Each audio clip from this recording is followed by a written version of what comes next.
Hello friends, welcome back to our channel टेट by Akanksha Dwivedi.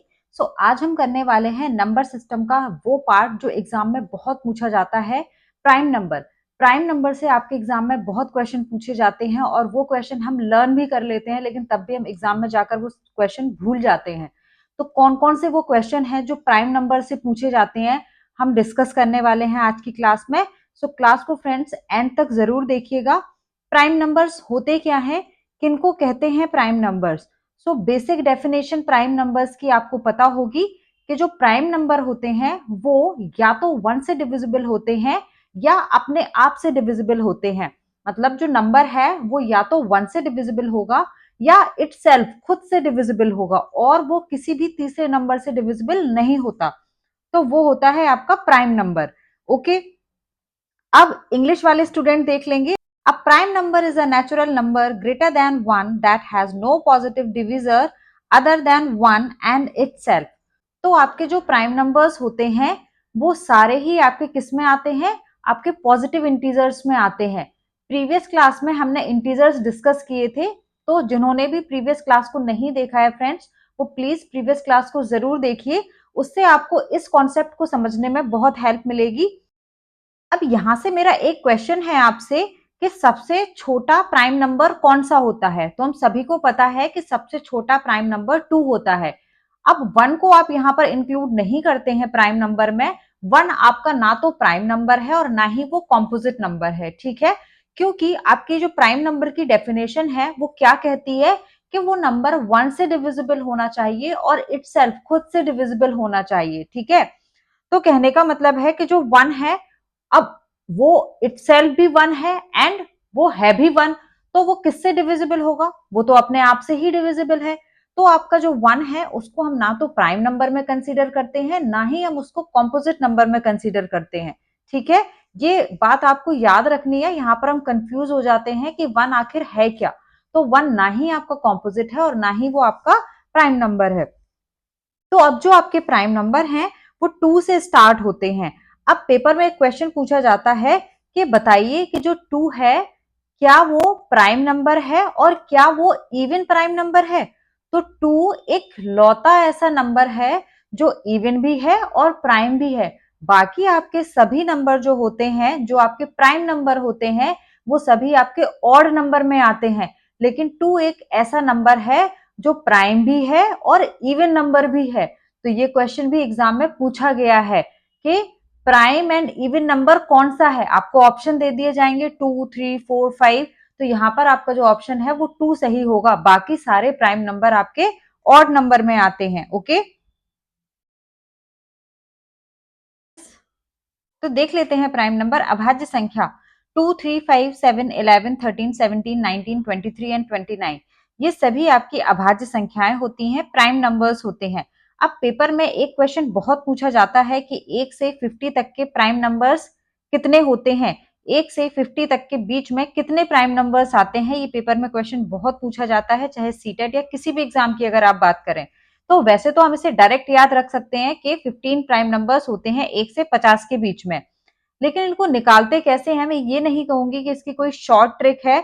But हाँ, अगर आप 1 से 100 तक के प्राइम नंबर्स लिखेंगे तो आपको टाइम लगेगा और एग्जाम में हमें अपना टाइम सेव करना है।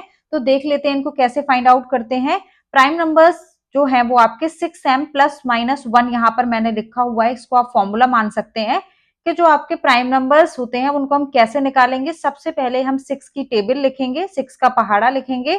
तो 6 के जो मल्टीपल्स हैं हम उनको लिखते हैं। टेबल का मतलब होता है जो भी 6 के मल्टीपल्स होंगे हम उनको लिखेंगे।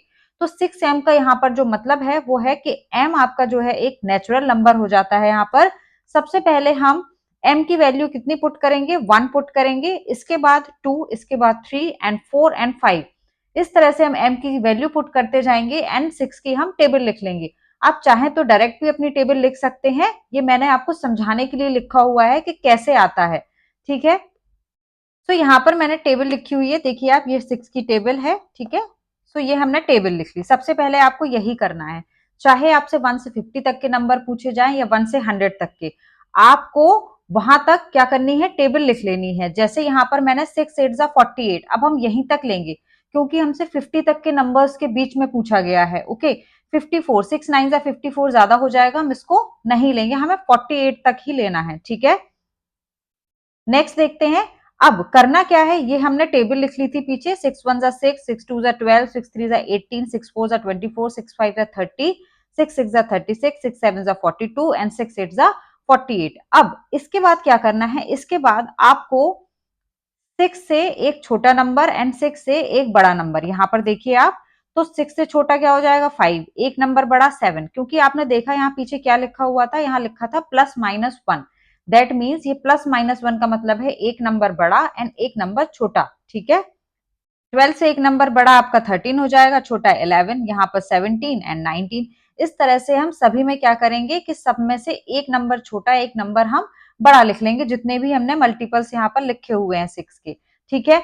48 से एक नंबर छोटा 47 और एक नंबर हो जाएगा 49। अब करना क्या है हमें यहाँ पे, सबसे पहले हमें उन नंबर्स को क्या कर देना है, हाईलाइट कर लेना है, कट कर देना है, जो 5 से या 7 से डिविजिबल होते हैं। तो देखिए ये 5 जो है आपका 5 से डिविजिबल है, ये 7 से है, फिर ये 5 5 जा 25, 5 7 जा 35, ये 7 से भी है और 5 से भी है, ये 7 7 जा 49। तो हमने क्या किया, इन नंबर्स को हटा दिया, ठीक है, ये नंबर्स आपको हटा देने हैं जो 5 से और 7 से डिविजिबल होते हैं।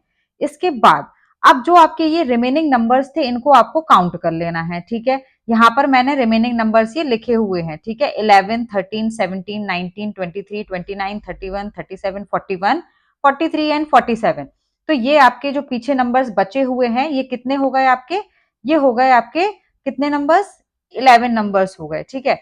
अब यहाँ पर ये जो नंबर है, ये आपको सभी में सबसे पहले लिख लेना है, ठीक है। चाहे आप 1 से 100 तक निकाल रहे हो या 1 से 50 तक, इन 4 नंबर्स को, जो पहले 4 नंबर होते हैं प्राइम नंबर, उनको आपको पहले लिख लेना है, 2 3 5 एंड 7 तक, इसके बाद नहीं लिखना है। 7 तक के आपके प्राइम नंबर्स जो होते हैं, 4 प्राइम नंबर्स होते हैं, इनको आपको सबसे पहले लिख लेना है। अब जो हमने मल्टीपल्स लिखे थे, वहां से हमें कितने नंबर्स मिले, 11 नंबर्स मिल गए, एंड ये 4 नंबर्स भी हमें उसी में ऐड कर देने हैं, क्योंकि 1 के बाद 2 आता है और हमें निकालने हैं 1 से 50 तक के प्राइम नंबर्स, ठीक है। तो हम क्या करेंगे, 2 3 5 7 को आपको पहले लिख लेना है, उसके बाद जो आपके मल्टीपल से आपने प्राइम नंबर्स निकाले थे, उनके साथ इनको काउंट कर लेना है, तो ये 11 हो जाएंगे एंड 12 13 14 15। तो इस तरह से आपका जो आंसर है वो यहाँ पर 15 आएगा। अब ये तो हो गया कि निकालते कैसे हैं, ये ट्रिक है फ्रेंड्स इनको निकालने की, क्योंकि एग्जाम में कभी कभी होता है कि हम याद किया हुआ भूल जाते हैं, और इसको लिखने में आपको कोई बहुत ज्यादा टाइम नहीं लगने वाला है, आपको सिर्फ टेबल लिखनी है एंड 5 से एंड 7 से जो नंबर डिविजिबल होगा उसको हटा देना है, रिमेनिंग नंबर्स को लिख लेना है। एंड रिमेंबर कि जो 2 3 5 7 है, जो स्टार्टिंग के 4 नंबर्स हैं, वो आपको पहले ही लिख लेने हैं, ओके। इसके बाद जो मल्टीपल के बेसिस पे, जो 6 के मल्टीपल के बेसिस पे आपके प्राइम नंबर्स आएंगे, उनको भी आपको इंक्लूड कर लेना है, और वही आपका फाइनल आंसर हो जाएगा। अब होमवर्क के लिए मैं आपको एक क्वेश्चन दे रही हूं कि आपको करना क्या है, ये आपका HW है, कि आपको क्या करना है, आपको 1 से 100 तक के प्राइम नंबर्स निकालने हैं, कि कितने प्राइम नंबर्स होते हैं 1 से 100 के बीच में, ठीक है। ये आपका होमवर्क है, ये हम नेक्स्ट क्लास में डिस्कस करेंगे। फ्रेंड्स, अगर वीडियो अच्छी लगी हो, वीडियो इंफॉर्मेटिव लगी हो, तो प्लीज चैनल को लाइक एंड सब्सक्राइब जरूर करिएगा, बेल आइकन जरूर प्रेस करिएगा, सो दैट कि आपको आने वाले वीडियोस के नोटिफिकेशंस भी टाइमली मिलते रहें। एंड अपने फ्रेंड्स के साथ, अपने कॉलीग्स के साथ शेयर करिएगा वीडियो को। तब तक के लिए thank you, take care and bye bye, मिलते हैं नेक्स्ट वीडियो में।